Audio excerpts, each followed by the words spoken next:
My name is Sarah Mitchell. I'm 34 years old, and I work as an advertising director in a small city called Springfield. This is the story of how I learned the hardest lesson of my life. Sometimes the people you love the most can hurt you the deepest. It all started on a regular Tuesday morning. I was sitting in an important meeting at work when my phone started buzzing. I looked down and saw a message from my younger sister Emma. My heart nearly stopped when I read what she wrote. "Hey, Sarah. I need $3,000 for my end-of-year dance. Can you send it today? $3,000. For one night. For a party. My hands started shaking. I couldn't believe what I was reading. I typed back quickly, trying to stay calm even though I was angry inside. "Emma, that's too much money. You should get a job and save up for it yourself." I thought that would be the end of it. But I was so wrong. To understand why this message made me so upset, I need to tell you about my childhood. This isn't easy to talk about, but it's important for you to understand. I grew up in a family that wasn't very rich. My mom and dad worked regular jobs, but they never seemed to have enough money. My dad worked at a warehouse, loading and unloading trucks. My mom was a secretary at a dentist's office. They made enough to get by, but there was never much extra. When I was 16 years old, my baby sister Emma was born.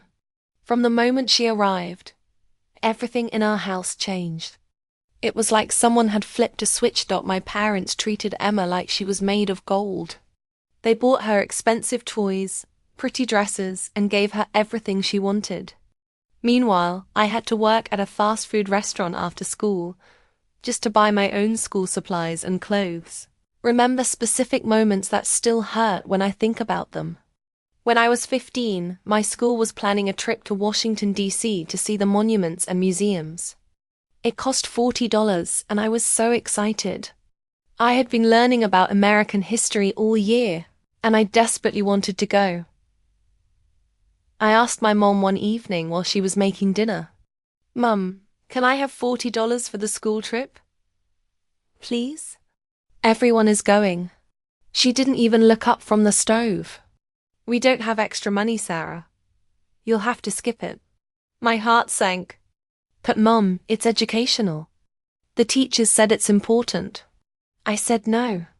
She replied sharply. "Money doesn't grow on trees." I went to my room and cried. I was the only student in my class who didn't go on that trip. While my classmates were exploring museums, I sat in the library doing worksheets. But here's the part that really hurt. That same week, I came home from school and saw Emma playing with a brand new dollhouse. It was huge, with 3 floors, tiny furniture, and even little lights that turned on. I later saw the receipt on the kitchen counter. It cost $150. Emma was only 2 years old. She didn't even ask for it. My mom just saw it at the store and bought it for her. I stood in the doorway watching Emma play, and something inside me broke a little. I didn't say anything. What could I say? But I felt invisible, like I didn't matter. This wasn't the only time. When I turned 16, I asked if we could go out for dinner to celebrate. My mum said we couldn't afford it. We ate spaghetti at home, just like every other night. But when Emma turned 3, my parents threw her a birthday party that cost over $500. They rented a bounce house, hired a clown, and invited 30 kids from her daycare. When I needed new shoes for gym class because mine had holes in them, my mom told me to put cardboard inside them to last a few more months. But Emma always had the newest, cutest shoes. Sometimes 3 or 4 pairs at a time. I started working when I was 14, as soon as I legally could. I lied and said I was saving up for something special. But really, I just needed money for basic things. My first job was at a local burger place. I worked every weekend and most weekday evenings. I smelled like French fries all the time, and my grades started slipping because I was so tired that my parents never asked me how work was going.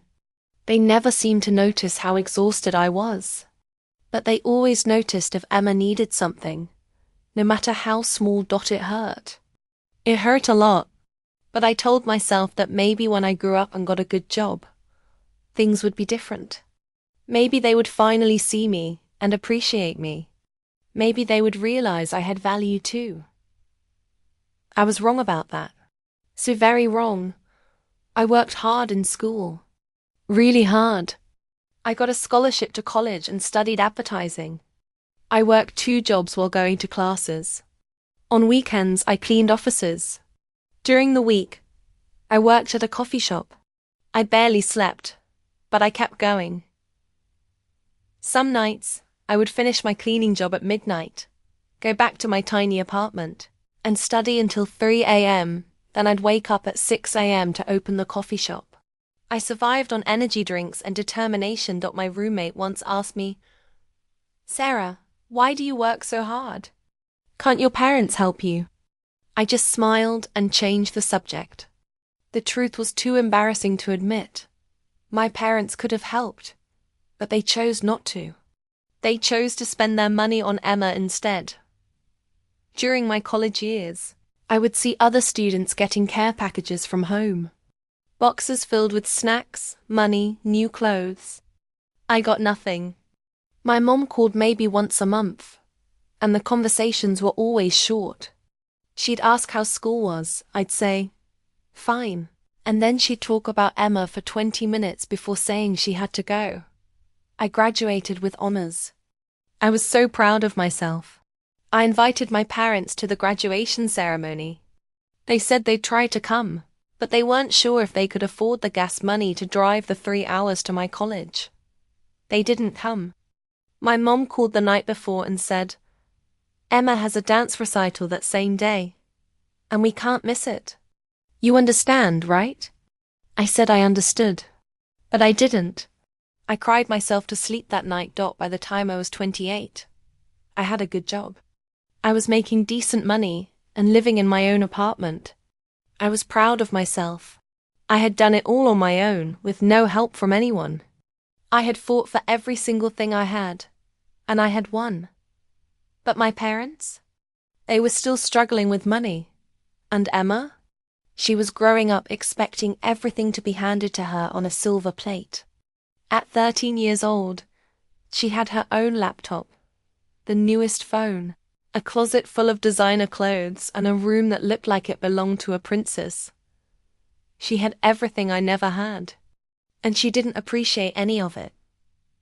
4 years ago, I made a decision that I thought was kind and helpful. Looking back now, it was the biggest mistake of my life. My dad called me one evening. His voice sounded tired and worried. "Sarah," he said, "your mom and I are having trouble paying our bills. The electric company is threatening to shut off our power. We don't know what to do." My heart broke hearing him sound so defeated. These were my parents. Even though they had treated Emma better than me, they were still my family. I wanted to help. "Don't worry, Dad," I said. "I have an idea." I went to my bank the next day and set up a special account. It was connected to my main bank account, but my parents could use it too. I put money into it every month, usually around $1,200. The idea was simple. They could use this money for important things like electricity bills, food, and house repairs. "This is just for emergencies and necessary things," I told them when I explained how it worked. "The stuff you really need, okay?" They promised they understood.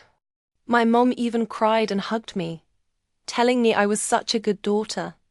For the next 4 years, I kept putting money into that account. Every single month. I never checked to see how they were spending it. I was too busy with work, and honestly, I trusted them. They were my parents. Why would they lie to me? During those 4 years, I sent even more money when they asked. My mom would call and say, "Sarah, the car broke down, and we need $800 to fix it." Or my dad would text, "We need $1,500 for the house roof. It's leaking badly." I always said yes. I always sent the money. I thought I was being a good daughter. I thought I was helping my family survive. But I was wrong. So wrong. After I sent that first message to Emma saying no, my phone rang. It was her calling me.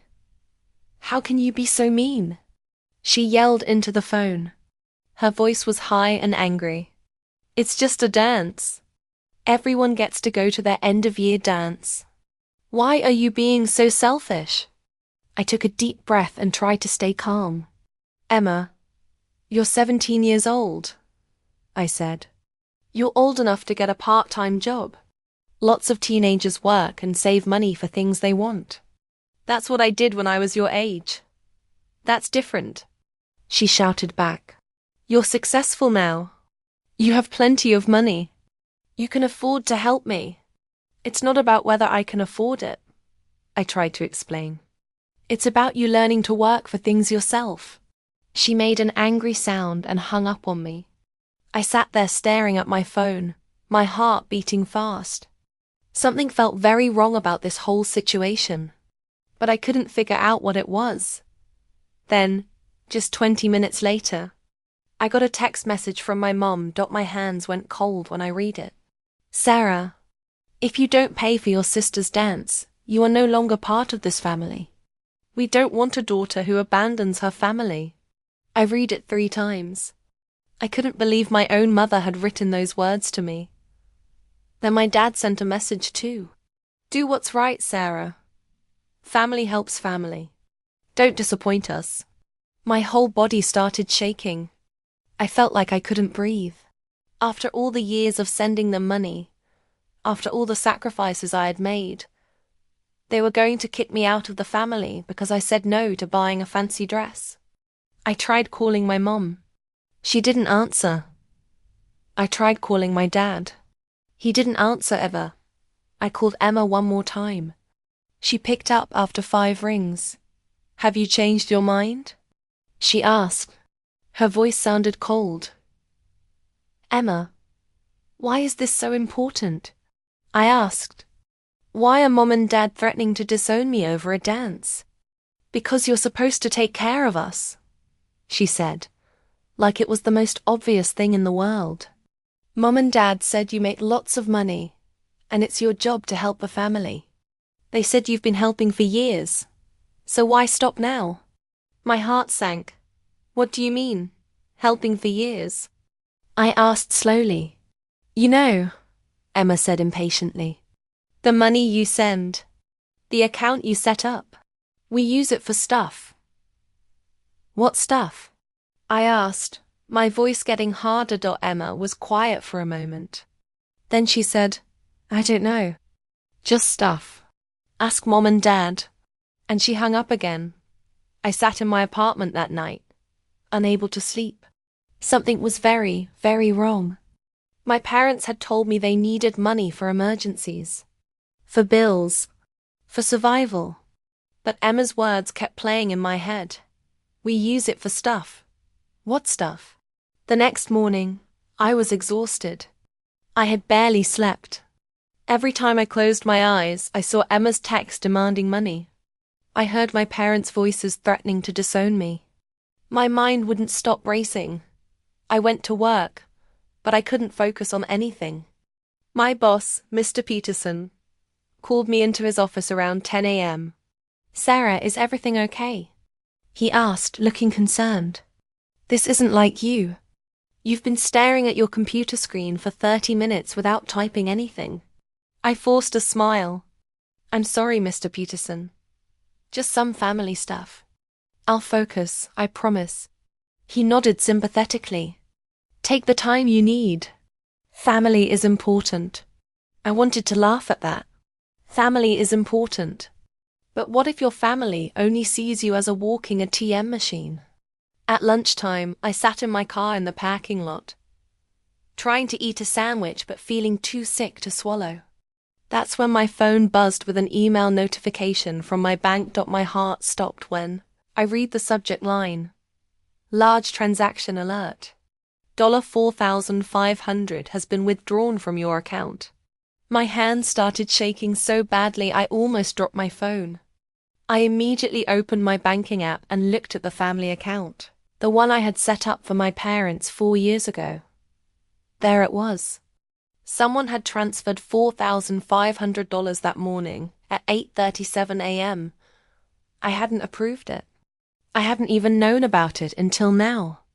The account was set up so that both my parents could access it. But they were supposed to ask me before making large withdrawals. They had never asked.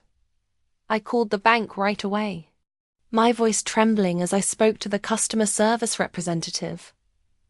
"Can you tell me where this money went?"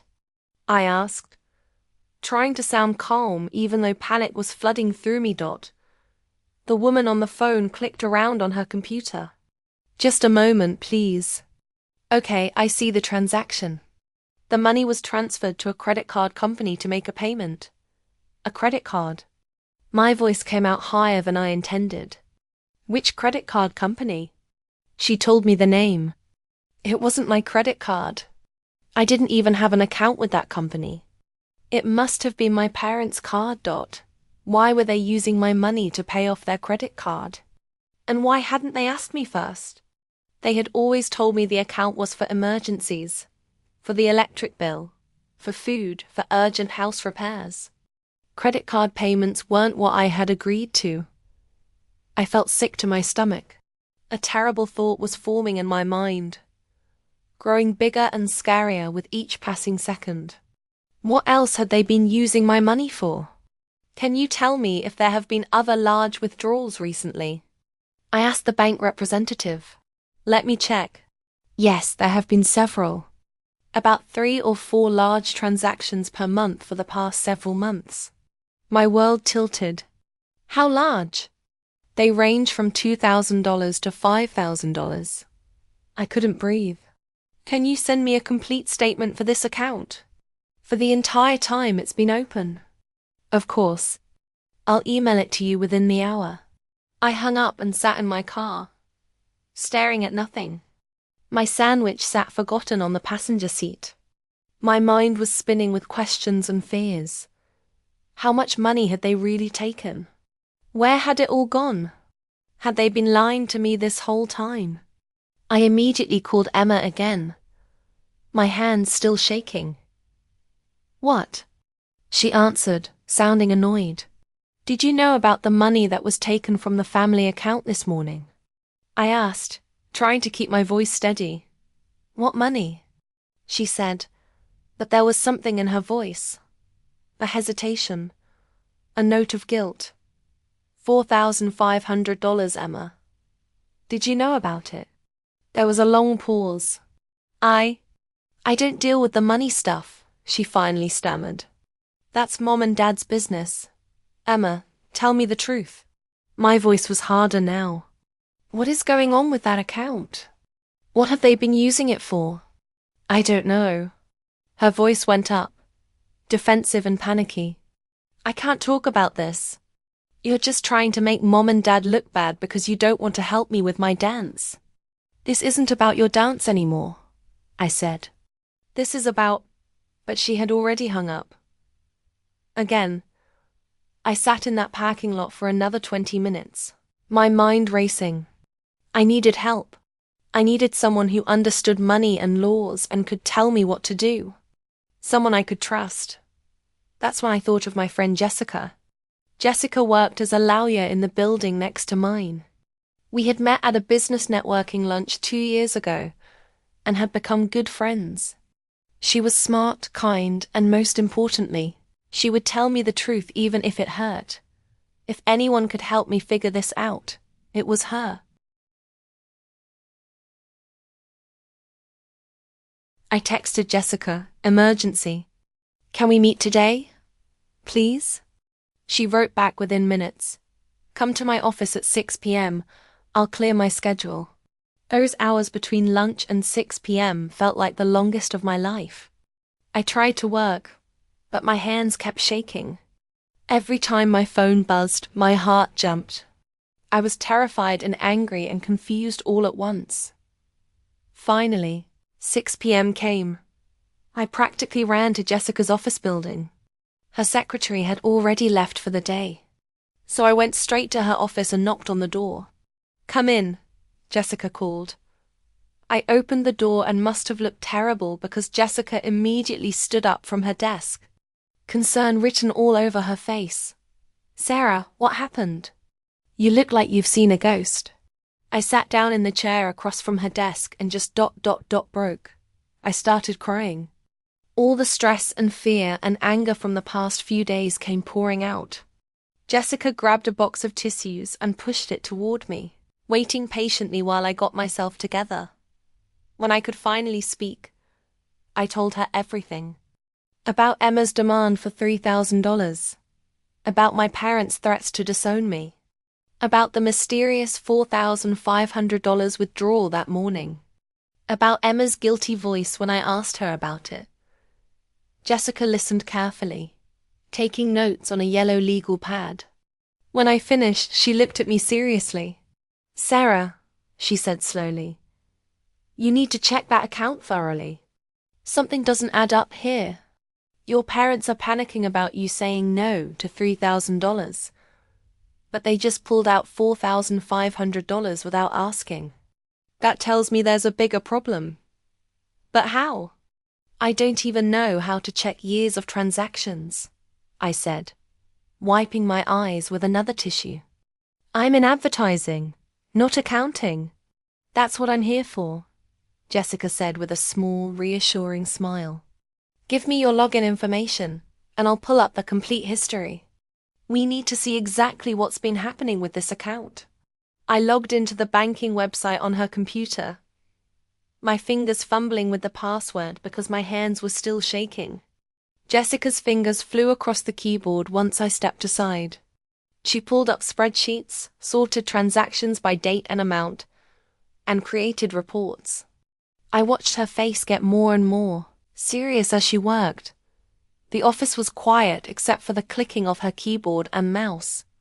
Outside, the sun was setting, casting long shadows across her desk. I sat there in the growing darkness, feeling my stomach twist tighter and tighter as I watched her expression change from focused to concerned to something that looked like shock after about 30 minutes. She stopped typing. She sat back in her chair and just stared at the screen for a long moment. Then she took a deep breath and turned to me. "Sarah," she said quietly, her voice careful and gentle like she was about to tell me someone had died. "You need to prepare yourself. This is bad.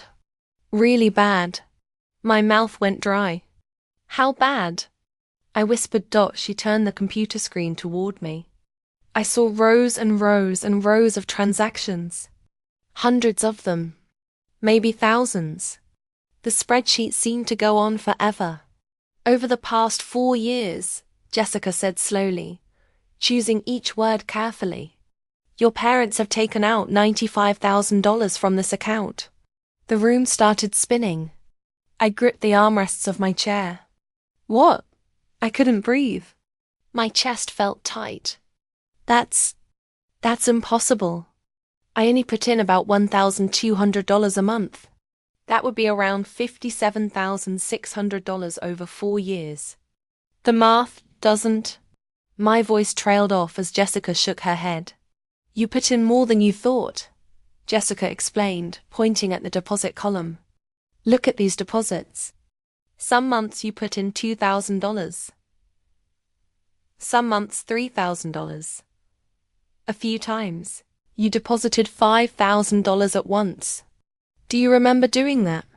I thought back, my mind struggling to process what she was saying. And memories started flooding back. My mom calling, her voice panicked. "Sarah, the furnace broke and it's winter. We need $3,000 to fix it or we'll freeze." My dad texting.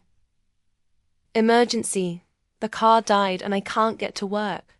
Need $2,500 for repairs today." Emma in the background of a call, crying about needing money for a school trip that cost $1,500. Every time, I had transferred money immediately. No questions asked. Too busy with work to verify their stories. Too trusting to doubt my own family. Oh my God, I whispered. I never kept track.